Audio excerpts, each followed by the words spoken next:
Tristram Ashdown Sleep Journal Day 1, 9th of March 2021. Not sure how to begin. I'm Tristram. I suffer from Dyssomnia. It's a sleeping illness, mix of sleeping illnesses. Basically, I can't sleep. Not when I want to, and any sleep I do get is not for long, and that doesn't help my fatigue. But you knew that already. You said I should use this journal to catalogue my sleep, which I did last night, and to vocalise any thoughts and feelings and anxieties I might have. I'm worried that the pills aren't working. You saw last night they didn't work at all. And I know they're a short-term solution, but right now a short-term solution is what I need. Sorry, I can explain this better. You said before that my condition is genetic. I'm sorry, but you're wrong. It sounds mad, but it's a curse.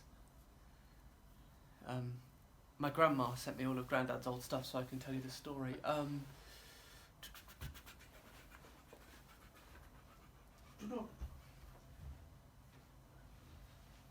This is Grandad's old sleep journal. It's essentially a diary that he kept, but it contains sketches and bits and bobs of all sorts. But in 1971, Grandad was an art historian at the British Museum, and he was given a painting to catalogue. He describes it in his journal. A tall, slender figure, quasi-human in appearance, looms over a sleeping man amidst a miasma of sickly yellow fog. The looming figure has a face of antenna-like tentacles reaching for the man's face and drawing a kind of essence from him. The painting has broad, rushed, heavy strokes. It appears to have been painted by a madman.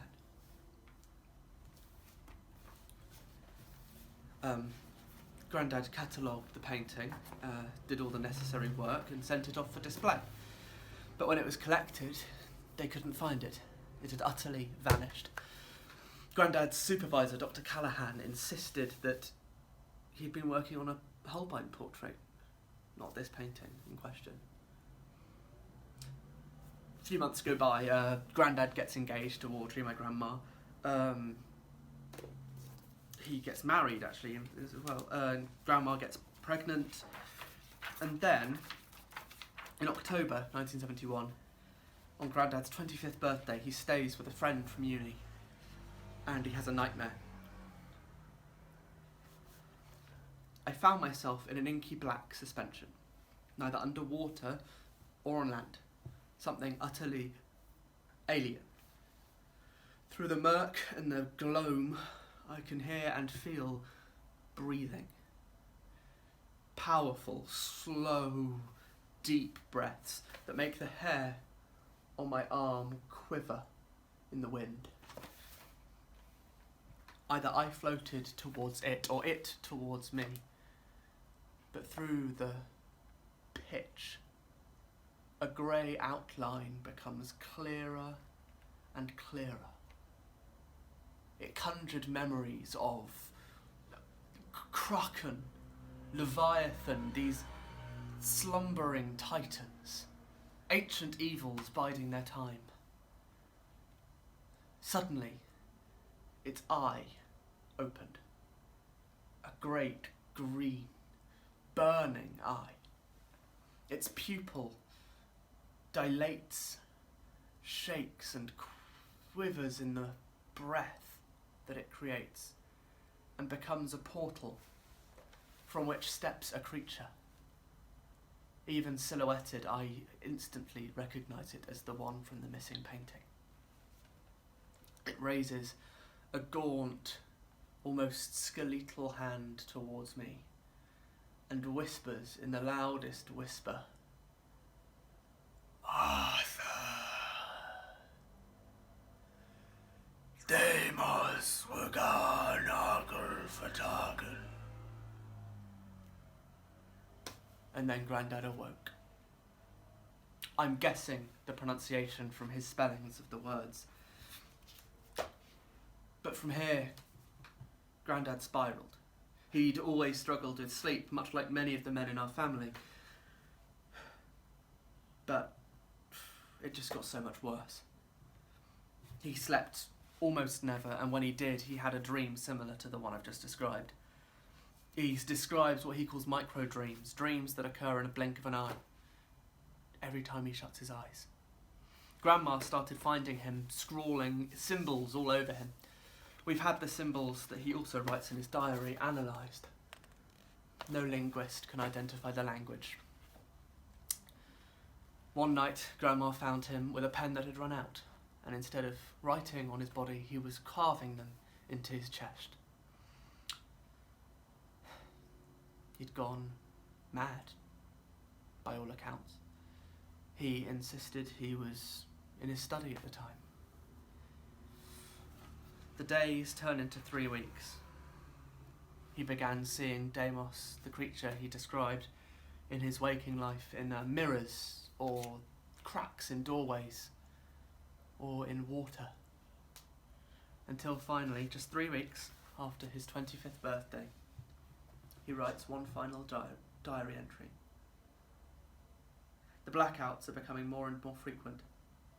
I feel I am gone more than I am here. I am no longer in control. I do not know what Deimos might make me do to you.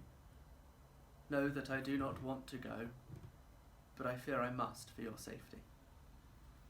Tell our child of me. I fear they may need to find the way to stop this. And then, one final message, written with great effort to stave off Deimos. I love you both with all my heart. Arthur. Grandad was found by 3 hikers on the heath, 7 miles from home, that night, hanging from a tree. On his chest was written one final message, either from Deimos or from him. This isn't over.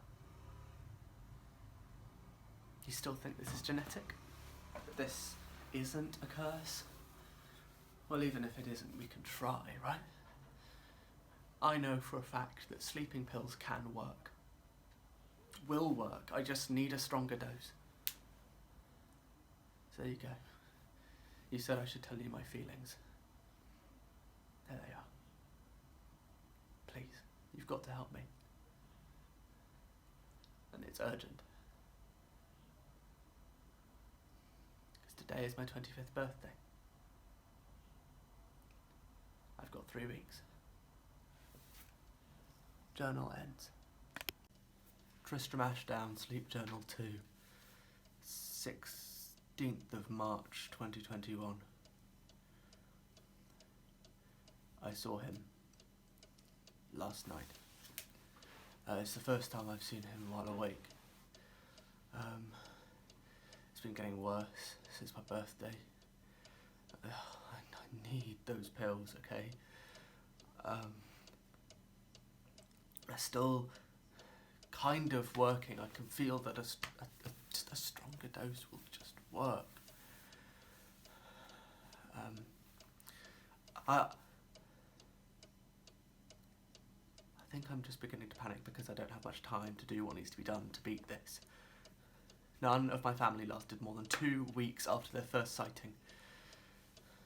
Apart from Dad, but that's a story for another time. I just need you to trust me and believe in me.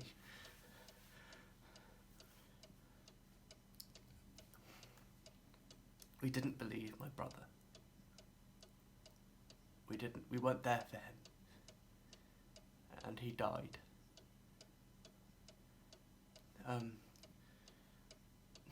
Aaron was a happy kid. Well, happy as a fatherless child with a apparently mad mother can be. Mum used to rave on and on about the curse and how we needed to prepare and we needed to be ready for it, but we didn't believe her. Aaron was nerdy, he unashamedly so. I remember there was one night, I was about 9, I think.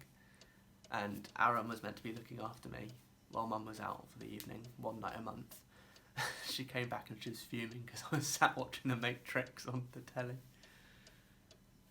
I don't think he was ever allowed to look after me again. Oh, another thing. Aaron's birthday is the 24th of December. Possibly the unluckiest birthday you could have in our family because we have German connections, so we celebrate Christmas on the 24th anyway. So, but yeah, one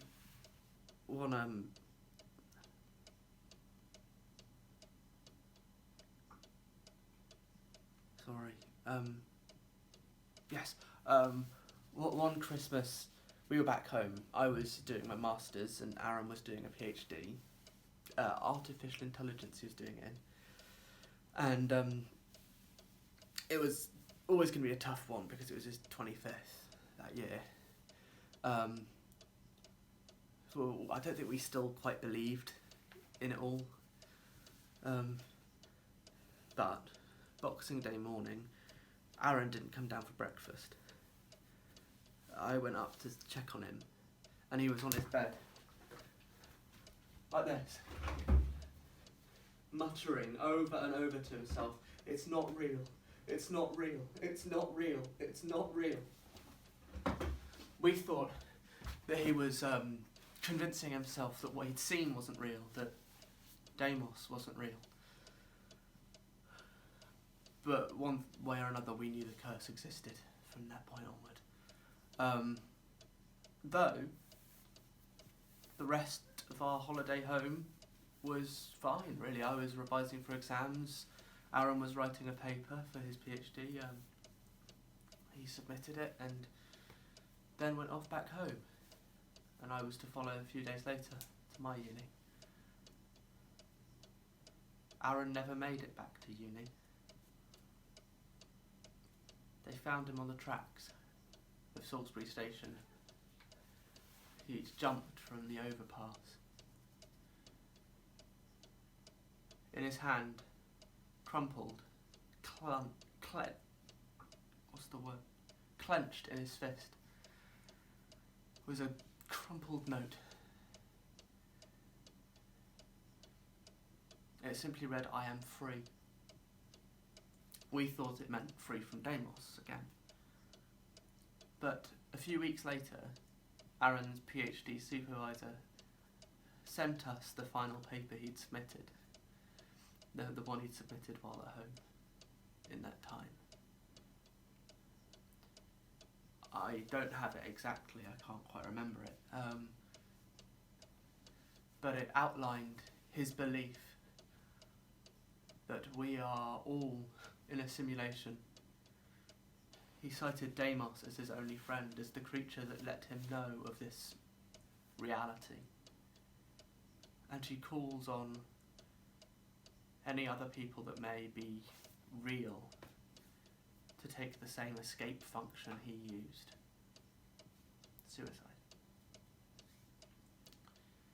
He also mentions having filmed us over Christmas and claims that it proved that when he was not in the room, we acted as like automatons, robots. We never found the video, but I doubt there was anything conclusive on them.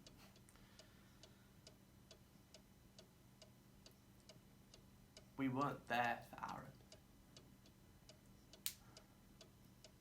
I need you to be here for me. I need a stronger dose. I can feel him feeding off my sleep.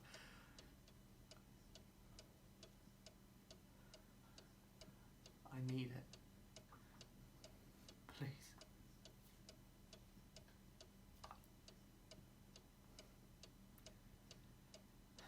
End of journal. Good night.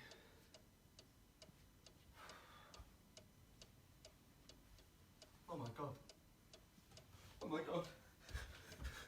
I've seen him. He's outside. I can get him on camera. There. Right there. Can you see him on the field? On the field outside. God, he's here. Wait, is he? Oh, fuck. He's seen me. He's coming for me. He's coming for me now. Oh my God. Oh, you cannot claim that he does not exist now. Oh my God, he's here.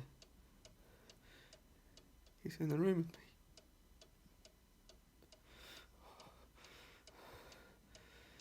Oh my God. Look at him. He's right there.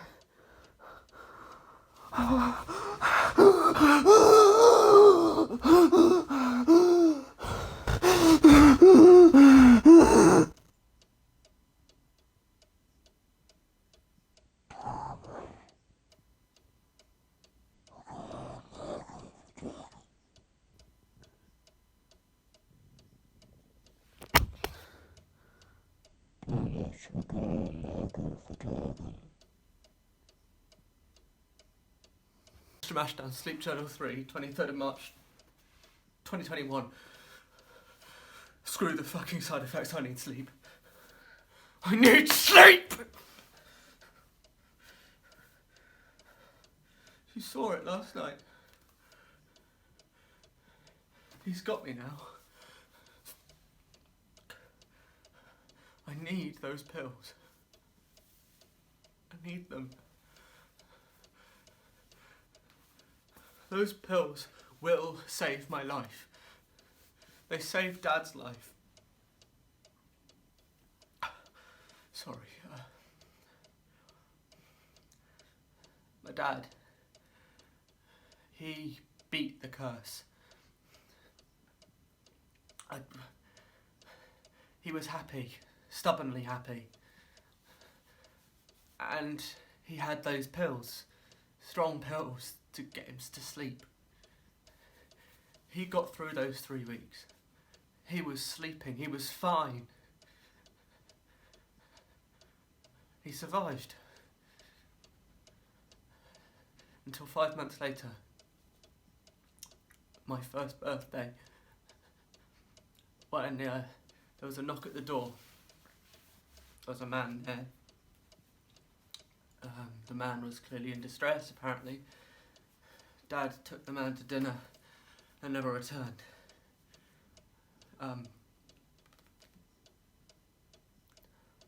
Police said that it was a robbery gone wrong, that Dad had struggled, fought back, and they both died of their wounds. From what Dad said to Mum, we know a different story. You remember that my granddad was staying with a friend on his 25th birthday. Well, it turns out they were more than just friends. They were lovers. And the woman, Sarah, got pregnant and gave birth to a son. A son who had no idea about the curse. And on his 25th birthday, about 5 months after my father's, he came looking for the only family member that could explain his sleeping troubles and his nightmares. Dad, having beaten the curse, took him for dinner to explain what to do, not knowing that it was 3 weeks since his 25th birthday. I don't have any family. No one that can surprise me like this. If I can beat this, if I can do what Dad did, I can survive. I can do what the others failed to. But I need those pills. Without them, I'm a dead man walking. I mean, look at me.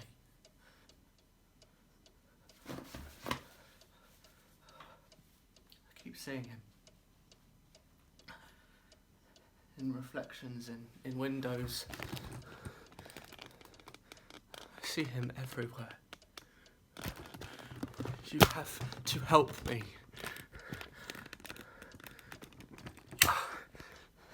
There isn't much time. I'm begging you. Journal ends. Right, so before I did the weekly sleep recording tonight, I just wanted to say thank you. I've got the new pills that you prescribed. Been taking them for 4 days now, and I'm sleeping. I'm sleeping well. I haven't seen Deimos since I started taking them. Yeah, it's all good. Tomorrow's the 21st day, so the be all and end all, I guess. And I think we're good. Thank you so much. You've saved my life. Once more into the breach. Thank you.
Tristram down final journal.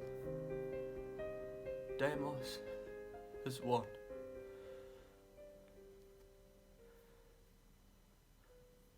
I'm going to die. I can feel him. He's taken over. I fear I have just a couple of hours maybe of some semblance of control left. I'm going to die. I know I am. So I guess this is my note.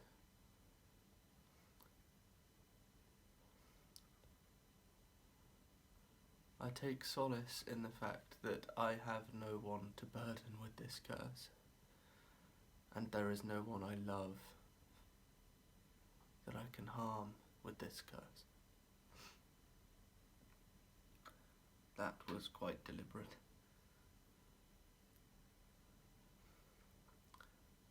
I also want to thank you for trying to believe me. We'll never know if the curse is real or just some psychosis. But it doesn't matter, because both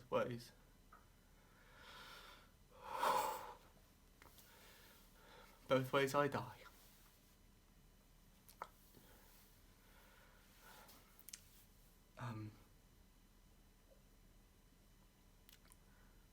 I need to ask you one last favour. Someone out there may have seen the painting, and they need to know that they should burn it! Destroy it.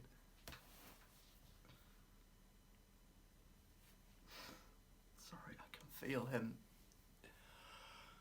They need to know that they should burn the painting. They might have seen the painting, they might be infected, they might have the curse. They need warning. So, this is my request. The last request of a dead man.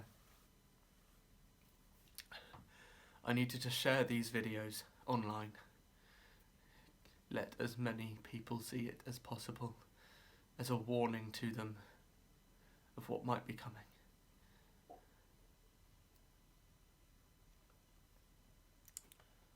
Thank you so much for doing everything you could.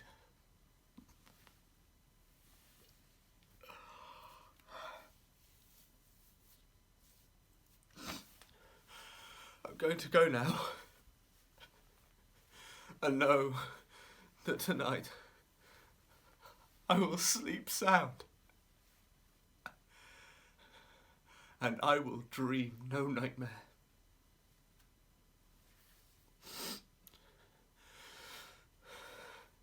Goodbye.